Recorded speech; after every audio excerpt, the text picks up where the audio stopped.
Assalamualaikum warahmatullahi wabarakatuh. Selamat pagi teman-teman. Terima kasih atas waktunya. Di sini kami dari kelompok 4 ingin mempresentasikan hasil diskusi kami mengenai kebun sawit. Oke, untuk yang pertama, kebun sawit adalah lahan pertanian yang digunakan untuk menanam kelapa sawit yang merupakan sumber utama minyak kelapa sawit. Kebun sawit biasanya berlokasi di daerah beriklim tropis dengan cuaca curah hujan yang tinggi dan suhu yang stabil, yang ideal untuk pertumbuhan tanaman.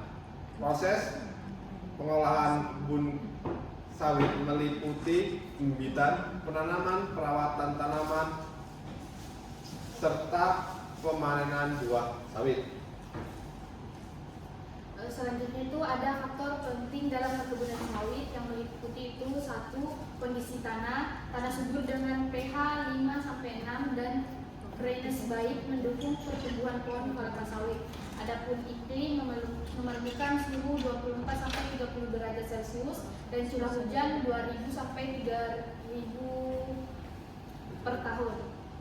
Terus adapun bibit unggul, penggunaan bibit berkualitas tinggi untuk hasil optimal dan pertahanan terhadap penyakit. Adapun perawatannya yaitu pemupukan, pengendalian hama, dan pemangkasan yang tepat. Adapun manajemen air yaitu irigasi dan drainase yang baik untuk pertumbuhan akar. Adapun pemanenan yang dimana panen pada waktu tepat untuk kualitas buah yang maksimal. Adapun sosial dan ekonomi, pengelolaan tenaga kerja yang adil dan berkelanjutan, serta lingkungan yaitu pengelolaan yang ramah lingkungan termasuk menjaga keanekaragaman hayati.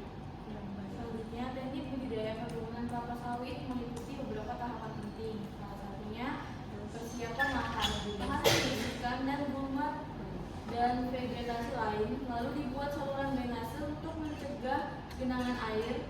Pengolahan tanah dilakukan dengan membajak dan mencampur untuk menciptakan tanah yang gembur. Selanjutnya, penanaman bibit. Bibit kelapa sawit yang sudah berumur 9-12 bulan ditanam dengan jarak tanam sekitar 8x8 meter. Lubang tanam dibuat sedalam 40-60 cm dengan komposisi tanah yang baik. Selanjutnya, pemeliharaan meliputi pemupukan secara rutin, pengendalian hama, serta penanggulangan gulma. Pemangkasan daun yang sudah tua juga dilakukan untuk mempermudah panen. Selanjutnya, irigasi dan drainase. Pengelolaan air sangat penting untuk menjaga kelembapan tanah, terutama di musim kemarau. Selanjutnya, pemanenan. Buah sawit dipanen saat tandan buah sawit sudah matang, umumnya setelah 22-24 minggu. Dan yang terakhir, pengolahan. TBS yang dipanen harus segera diolah dalam pabrik untuk menghasilkan minyak sawit mentah. Baiklah, untuk laporan profil lahan yang kami ambil ini dapat dilihat untuk sini teman-teman. Mungkin di sini adalah contoh dari LM untuk areal tanaman sawit, baik yang menghasilkan maupun yang belum menghasilkan. Kemudian untuk ini juga LM sama umur tanam. LM areal yang diklasifikasikan sesuai tahun tanamnya. Dan yang terakhir ini LM untuk produksi buah kelapa sawit atau TBS. Baik. Untuk contoh laporan LM dan presentasi mengenai LM perusahaan kelapa sawit dicukupkan. Kemudian kami lanjut untuk LM kebun teh.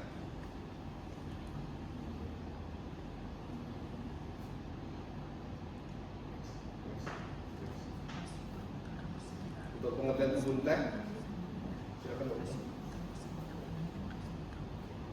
Perkebunan teh adalah suatu area yang luas yang digunakan untuk menanam, merawat, dan memanen tanaman teh Camellia sinensis. Tanaman teh ditanam secara berkelompok di lahan yang biasanya berlokasi di dataran tinggi dengan iklim yang sejuk. dan curah hujan yang cukup, karena kondisi ini optimal untuk pertumbuhan daun teh yang berkualitas. Proses di perkebunan teh meliputi pembibitan, penanaman, perawatan tanaman seperti pemupukan dan pengendalian hama, hingga pemanenan daun teh yang akan diolah lebih lanjut menjadi berbagai jenis produk teh seperti teh hitam, teh hijau, dan teh oolong. Perkebunan teh biasanya dikelola oleh perusahaan atau kelompok petani dan hasil panennya digunakan untuk konsumsi domestik maupun ekspor. Adapun faktor penting dalam perkebunan teh, yang pertama iklim sejuk dengan curah hujan cukup. Yang kedua, ketinggian dataran tinggi maksimal 1000 sampai 2500 meter. Tanah subur dan dryness. 4. Pemeliharaan, pemupukan, pemangkasan, pengendalian hama, dan pengairan. 5. Pemanenan manual atau mekanis tepat waktu. 6. Proses pasca panen, pelayuan, penggulungan, fermentasi, pengaringan. 7. Tenaga kerja terlatih dan manajemen baik. 8. Keberlanjutan, praktik ramah lingkungan. Untuk teknik budidaya teh sendiri adalah yang pertama adalah pemilihan lokasi seperti iklim yang sejuk, tanah subur, dan lain-lain. Kemudian persiapan lahan seperti pembersihan, pengolahan tanah, dan lain-lain. Kemudian penanaman, yaitu jarak tanam yang tepat. Kemudian ada pemupukan, lalu dilanjutkan dengan pengairan, kemudian memasuki pemangkasan, merangsang tunas baru, kemudian pengendalian hama, lalu pemanenan yang dimana pemanenan itu sering disebut dengan pemetikan. Kemudian adalah pengolahan pasca panen yang menghasilkan hasil seperti produk teh. Kemudian untuk LM areal tanam teh sendiri dapat dilihat oleh teman-teman sendiri di atas. Itu untuk areal tanam. Dan yang ini adalah LM untuk volume produksi. Mungkin demikian presentasi dari kelompok kami.